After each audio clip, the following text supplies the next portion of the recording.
The party. After Black Friday, there was one massacre after another. Many people were killed. The end of the Shah's reign was near. One day he made a declaration on TV. I understand your revolt. Together we will try to march towards democracy. After all that he has done. Quiet. For a few months he actually did try. He tested a dozen prime ministers. A Freemason? That's not suitable. You remind them too much of my father. Too thin, too short, one-eyed. ... The more he tried democracy, the more his statues were torn down. Pull a little more to the left. Then his effigy was burned.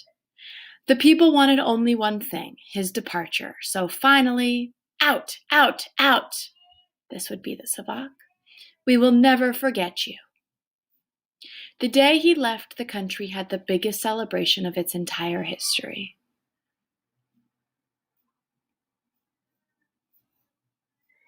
Jimmy Carter, the President of the United States, refused to give refuge to the exiled Shah and his family. He later would. It looks like Carter has forgotten his friends. All that interests him is oil. It's Anwar al-Sadat who will accept him in his country. Who's he? He's the President of Egypt. And why is he taking in the Shah? They've been friends for a long time. They both betrayed the countries of our region by making a pact with Israel. In any case, as long as there is oil in the Middle East, we will never have peace. Let's talk about something else. Let's enjoy our new freedom now that the devil has left. Maybe Sadat welcomed the Shah because his first wife was Egyptian. Surely not. Politics and sentiment don't mix. After all this joy, a major misfortune took place. The schools closed during this period reopened, and children, tear out all the photos of the Shah from your books. But she was the one who told us that Shah was chosen by God. Teacher, she says that the Shah was chosen by God. Satrapi, you shouldn't say things like that. Sit in the corner. These strange phenomena were everywhere. Hello, dear neighbors. Hello. Hello. All those demonstrations were really tiring, but we finally succeeded. Look, a bullet almost hit my wife's cheek. Liberty is priceless. Oh, what nerve. She always had that nasty spot. If we weren't neighbors, he would have said she's a martyr raised from the dead. It is not important.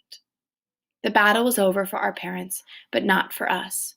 My father says Ramin's father was in the Savak, the secret police of the Shah's regime. He killed 1 million people. 1 million? In the name of the dead million, we will teach Ramin a good lesson. I have an idea. My idea was to put nails between our fingers like American brass knuckles and to attack Ramin. Ramin, Ramin, come out of hiding. Don't be a wimp. But my mother arrived in the middle of our euphoria. So, kids, what are you up to? Margie found some nails. We're going to beat up Ramin. His father has killed 1 million people. So that's what you want? To nail Ramin? Get into the car. I have a better solution. Really? What's that?